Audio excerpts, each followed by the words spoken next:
In the last video, we saw the new tablet bow, mini bows, widely applied in the rifled musket as a kind of bullet with a very historical significance in firearms history. It also pushed the rifled musket to start to replace the smoothbore musket. The rifled barrel gradually was very important and was becoming the standard barrel in the military firearms areas. But this does not mean that the smoothbore muskets have been left out of the history stage, just like the Russian musket model 1845, which just was a kind of smoothbore musket and was used in the Crimean War.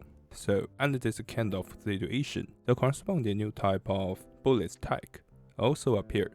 So, in this video, let's talk about this bullet, the Nestor bow, which was built for the smoothbore musket to improve its power.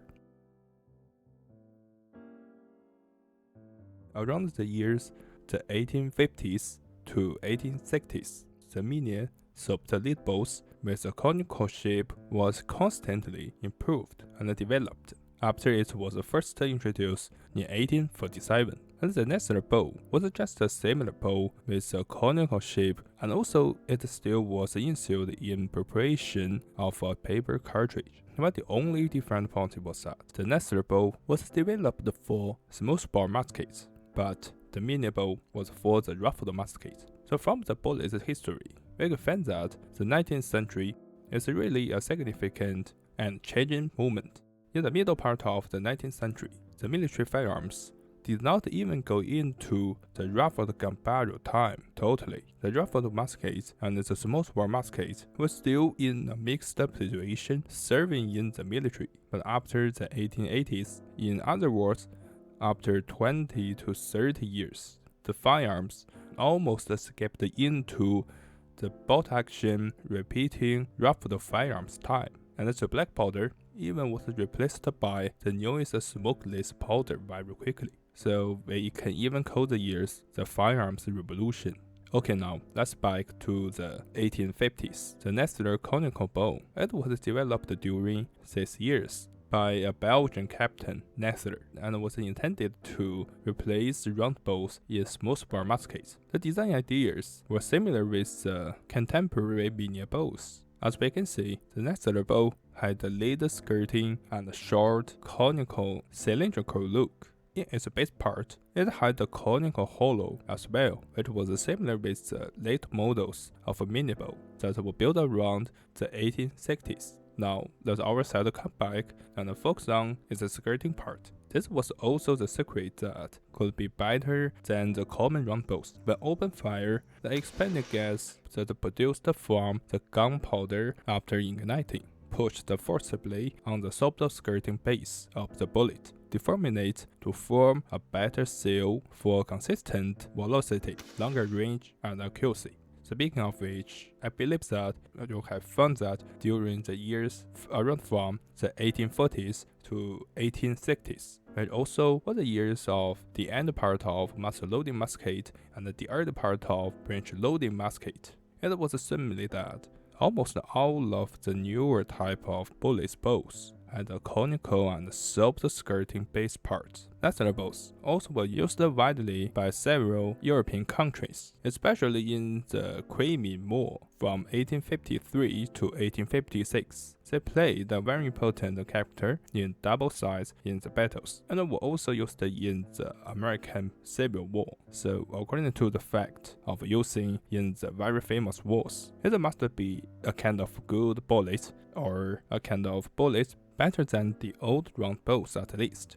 However, in the Great Revolution time, the Nestor bows are likely a branch, but now that the right way in firearms history, they were quickly displaced by the mini bow and rifled guns. Okay, I think this is the most important part. Did the development in the bullet shape really improved the accuracy?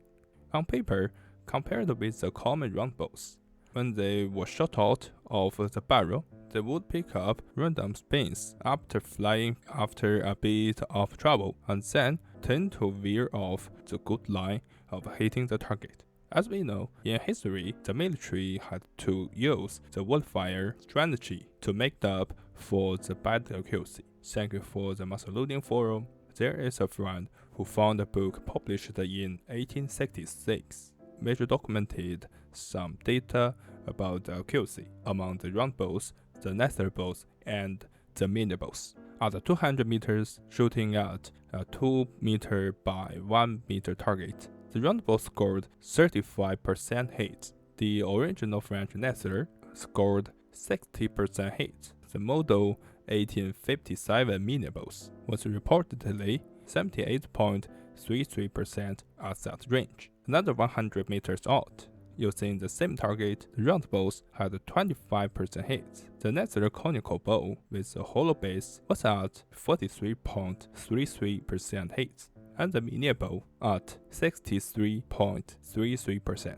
Actually, there are some other shooting experiments with more details, and the link of the original book is in the picture, so if you are very interested in it and you can read the French words, I think it's better to check the original book and read it. I always believe reading book is always the best way to learn new knowledge.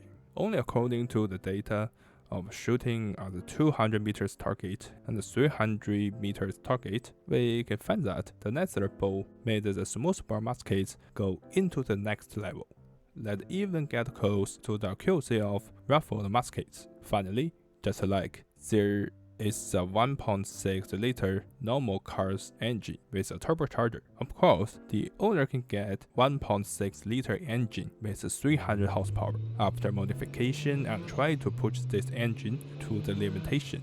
But what if it has a 3 liter V8 engine? The 300 horsepower will be easier to get it. The smoothbore musket is just like the 1.6 liter engine, and the rifled musket is like the V8 engine. Although the smoothbore musket got better accuracy very obviously after changing the newest musket bows. When the contemporaneous rifled musket showed out its potential was more enormous. The ending time of the smoothbore musket was closer and closer. The nether bow might be the last type of bullet of the smoothbore musket, and it also pushed it and showed the maximum power of the smoothbore musket. While at the same time, this also marks the last glimmer of a smoothbore musket in the history of firearms development. Okay, this is this video. Thank you for watching, and I hope you can like this story. Have a good day. See you next time. Bye.